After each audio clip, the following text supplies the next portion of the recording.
बहुत बहुत धन्यवाद आपका। आपने मुझे बजट पे अपनी बात रखने का अवसर प्रदान किया।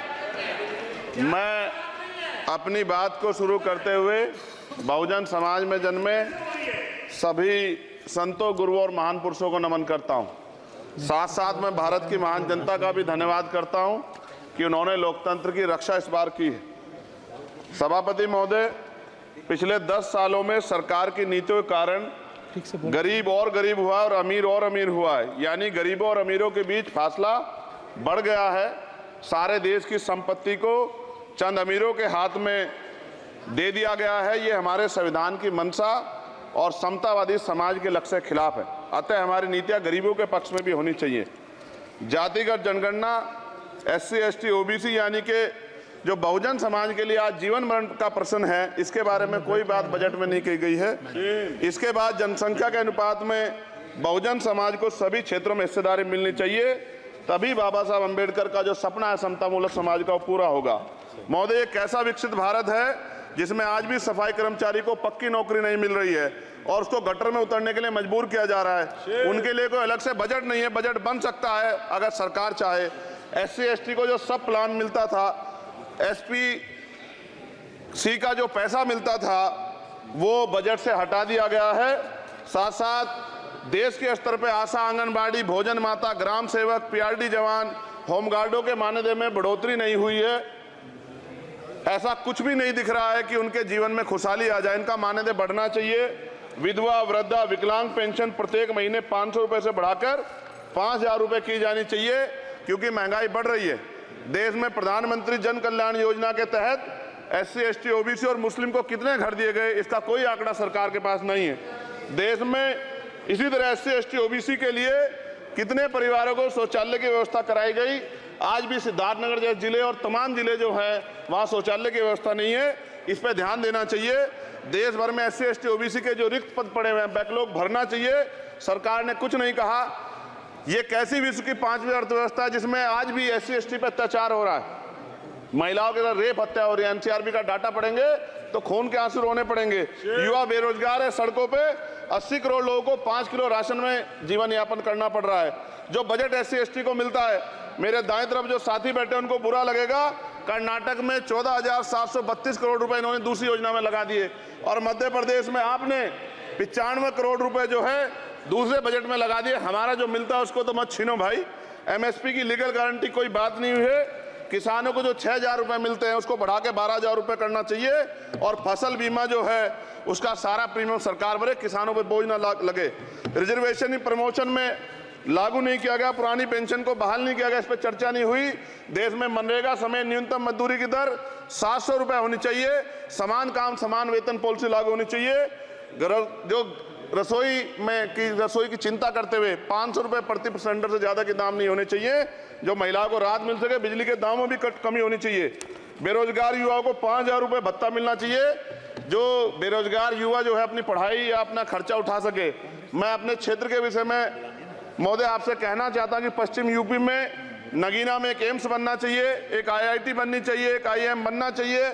नगीना लोकसभा में उद्योग धंधे लगने चाहिए। नगीना की कताई मिल जो है उसको पुनः शुरू कराना चाहिए। RRTC जो योजना है सरकार की, उसको मेरठ से आगे बढ़ाकर मुजफ्फरनगर, सहारनपुर से नजीबाबाद नगीना होते हुए उसको नगीना तक ले जाना चाहिए। साथ साथ नजीबाबाद से मुंबई के लिए एक ट्रेन चलनी चाहिए और नगीना, श्योरा, किरतपुर में रेलवे के ओवरब्रिज बनने चाहिए। सभापति महोदय, सामाजिक न्याय मंत्रालय को 13,000 करोड़ रुपए दिए गए और जनजाति कार्य मंत्रालय को 13,000 करोड़ रुपए दिए, कुल 26,000 करोड़ रुपए, जो कुल बजट 48.20 लाख का लगभग 0.54% है। जबकि हमारी संख्या 25% से ज्यादा SC, ST की और बहुजन समाज की मिलाओगे तो 85% से ज्यादा है। और हमारे विकास के लिए सरकार 1% पैसा खर्च कर रही है, जो मिलना हमें चाहिए, जबकि मिलना हमें 25% चाहिए। ये ऊंट के मुंह में जीरा के समान है, कहावत हमने बहुत दिन सुनी थी। पिछले लंबे समय से हमारे साथ धोखा हो रहा है, लेकिन अब ये नहीं चलेगा। चंद लोगों की तराजू से देश के संसाधन नहीं बटेंगे। इस देश का बहुजन समाज बर्दाश्त नहीं करेगा। संसाधन का बंटवारा संख्या के आधार पे होगा। मान्यवर काशीराम साहब नारा लगाए थे, ना तो वोट हमारा राज तुम्हारा चलेगा, और आज हम कह रहे हैं ना ही वोट हमारा और नोट तुम्हारा चलेगा। इस बात का भी ध्यान जो है सरकारों को देना पड़ेगा। आपके माध्यम से सरकार से मेरी एक मांग है, सरकार इस योजना का लाभ भी अपने आप ले ले, सरह भी ले ले। कि 1 लाख रुपए सालाना बहुजन समाज के अत्यंत गरीब परिवारों को दे।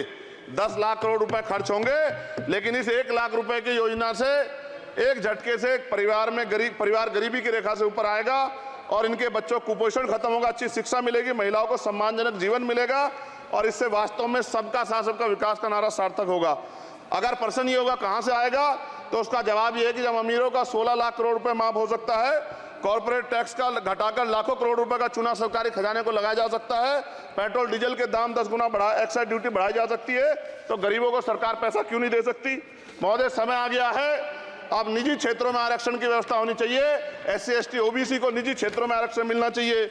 और मेरी आपसे ये भी मांग है, क्योंकि अब समय की मांग है और देश तेजी से आगे बढ़ रहा है, तो मैं कहूंगा कि सरकार का जो सबका साथ सबका विकास का नारा लगभग वो असत्य महसूस होता है, क्योंकि अल्पसंख्यकों में मुसलमानों, जैनों, सिखों, बुद्धिस्टों के लिए कुछ दिख नहीं रहा, उनकी कल्याण कोई योजना नहीं है। मदरसों को जो बजट मिलता था वो कम कर दिया गया है। आर्थिक तंगी से लोग मर रहे हैं। इंटर्नशिप की बात हुई है, परमानेंट रोजगार नहीं है। और दिल्ली में क्या हुआ बच्चों के साथ कल, उनकी सुरक्षा की जिम्मेदारी क्या है? वो आए तो बनने थे IAS IPS और बन क्या गए, लाशें बन के गए। यहाँ से कोई ध्यान नहीं दे रहा है, किसी की नजर नहीं है। साथ साथ मैं आपसे ये भी आग्रह करूंगा कि हम ग्रामीण क्षेत्रों से आए लोग देश से बड़ा प्रेम करते हैं और हम ये महसूस करते हैं कि सरकारें हमें सुनेंगी, सरकारें हमारे बारे में सोचेंगी। लेकिन ऐसा महसूस हो जाता है आज़ादी के 75 साल बाद, और जिसको अमृत काल कहा जा रहा है, आज भी SC ST OBC के लोगों पर अत्याचार हो रहा है। अभी 2 दिन पहले गोली से उड़ा दिया गया गाजियाबाद में और राजस्थान में गर्दन काट दी गई। ये घटनाएं देख के डर लगता है, घर से निकलते हुए भी कि आने घर वापस लौटेंगे नहीं लौटेंगे। तो मेरा सरकार से आग्रह है, अगर आज़ादी के 75 साल बाद भी हमारी हत्या हो रही है, तो हमारी मां को भी दर्द हुआ होगा जब उसने हमें पैदा किया हो, हमारी बहनों को भी हमारे खोने का दर्द होता होगा। कैसी कानून व्यवस्था है आपकी, सब कुछ है आपके पास, फिर भी जो है महिलाओं पर रेप नहीं रोक पा रहे हो, हत्याएं नहीं रोक पा रहे हो, गरीबों, दलितों, पिछड़ों, किसानों, मजदूरों की जान नहीं बचा पा रहे हो। किसान सुसाइड कर रहा है, नौजवान सुसाइड कर रहा है, और बड़ी बड़ी बातें होती हैं, इधर भी अच्छे लोग हैं, इधर भी अच्छे लोग हैं, लेकिन अच्छाई तब होगी जब जमीन पे भी कुछ काम दिखाई देगा। और जमीन पे महोदय कोई काम दिखाई नहीं दे रहा है। जब कोई योजना की बात आती है तो सरकार हमसे मुंह मोड़ लेती है। आप बताइए, एजुकेशन का बजट कम कर दिया, हेल्थ का बजट कम कर दिया। मैं अपने क्षेत्र में गया तो आप विश्वास कीजिए, डॉक्टर नहीं है, स्कूल में मास्टर नहीं है, और कोई भर्ती ऐसी नहीं जिसका पेपर लीक नहीं होता है।